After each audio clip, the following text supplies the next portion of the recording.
Good evening, জয় Hind সৰ্বমানৱীসকল। Assam police home guard গৃহৰক্ষীসকলৰ বাবে আহিছে এটা বহুতে ইম্পৰ্টেণ্ট নটিছ 4/4/2024। যিহেতু আজি 4 এপ্ৰিল তাৰিখে অসম চৰকাৰৰ যিখিনি গৃহৰক্ষী আৰক্ষী আছে তেওঁলোকৰ বাবে আহিছে এটা বহুতে ইম্পৰ্টেণ্ট নটিছ জাননী আহিছে।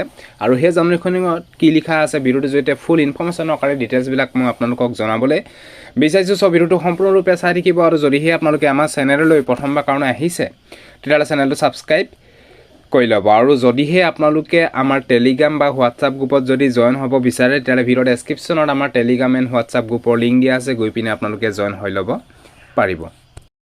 সৰ্বমানৱীসকল, এইখনে জাননী অসম চৰকাৰৰ গৃহৰক্ষী বাহিনীৰ বাবে অহা জাননী। ইয়াতে উল্লেখ কৰিছে যে অসম চৰকাৰৰ সঞ্চালক প্ৰধান অসামৰিক প্ৰতিৰক্ষা মহাধিনায়ক গৃহৰক্ষী বাহিনী কাৰ্যালয় অসম বেলতলা গুৱাহাটী 28।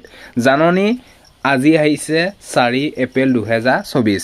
ইয়াৰ দ্বাৰাই অসমৰ গৃহৰক্ষী স্বেচ্ছাসেৱকসকলক জনোৱা যায় যে যিসকল গৃহৰক্ষী স্বেচ্ছাসেৱকে আগন্তুক লোকসভা নিৰ্বাচনী কৰ্তব্যৰ বাবে তেওঁলোকৰ নাম এতিয়াও যদি নথিভুক্ত কৰা নাই, সেইসকল গৃহৰক্ষী স্বেচ্ছাসেৱকৰ নিজৰ জিলা গৃহৰক্ষী বাহিনী অধিনায়ক কাৰ্যালয়লৈ গৈ নিৰ্বাচনী কৰ্তব্যৰ বাবে অহা ইংৰাজী 8/4/2024 তাৰিখৰ ভিতৰত তেওঁলোকৰ নাম, ঠিকনা আৰু মোবাইল নম্বৰসমূহ দিবৰ বাবে জনোৱা হ'ল। এইটো বিষয়ে আপোনালোকে গম পালে।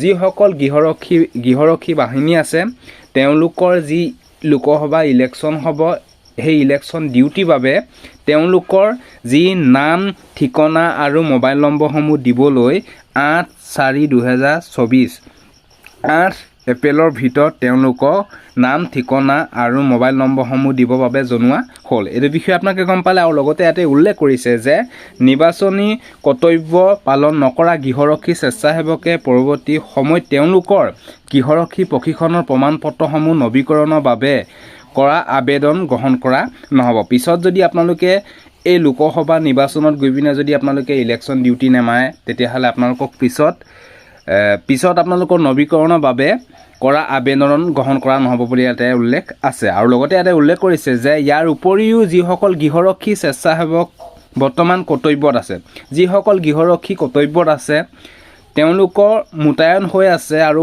অহা ইংৰাজী 10/8/2024 তাৰিখৰ ভিতৰত কৰ্তব্যৰ পৰা অব্যাহত পাব। আৰু সেই গৃহৰক্ষী স্বেচ্ছাসেৱকসকলক নিৰ্বাচনী কৰ্তব্যৰ বাবে অহা ইংৰাজী 8/4/2024 তাৰিখৰ ভিতৰত তেওঁলোকৰ নিজ গৃহৰক্ষী বাহিনী কাৰ্যালয়লৈ যোগাযোগ কৰিবলৈ জনোৱা হ'ল। যিসকল গৃহৰক্ষী বাহিনী আছে তেওঁলোকে কৰ্তব্যত যদি আছে তেওঁলোকৰ যি আপোনালোকৰ কাৰ্যালয় আছে সেই কাৰ্যালয়ত আপোনালোকক যোগাযোগ কৰিবলৈ জনোৱা হ'ল। এইটো বিষয়ে আপোনালোকে গম পালে। ইয়াতে আপোনালোকৰ ধুনীয়াকৈ স্পষ্টভাৱে লিখা আছে।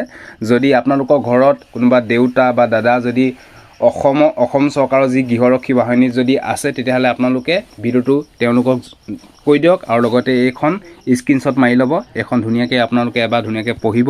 পঢ়াৰ পিছত নিজৰ যি কাৰ্যালয় আছে, গৃহৰক্ষী বাহিনী কাৰ্যালয় আছে, তাত আপোনালোকৰ দেউতা বা দাদা হওক যিসকল গৃহৰক্ষী বাহিনীত আছে তেওঁলোকক যাবলৈ আহ্বান জনাওক। এইটো আছিলে যি আপডেট আহিলে আপডেটটো ভিডিঅ'টোৰ জৰিয়তে ফুল ইনফৰ্মেশ্যন আকাৰে আপোনালোকক দিলোঁ। যদি ভিডিঅ'টো ভাল পালে সকলো বন্ধু বান্ধৱীকে যাতে ভিডিঅ'টো শ্বেয়াৰ কৰক যাতে সকলোৱে গম পাওক। আজিলৈ বাই, জয় হিন্দ, বন্দে মাতৰম, জয় অসম, ধন্যবাদ।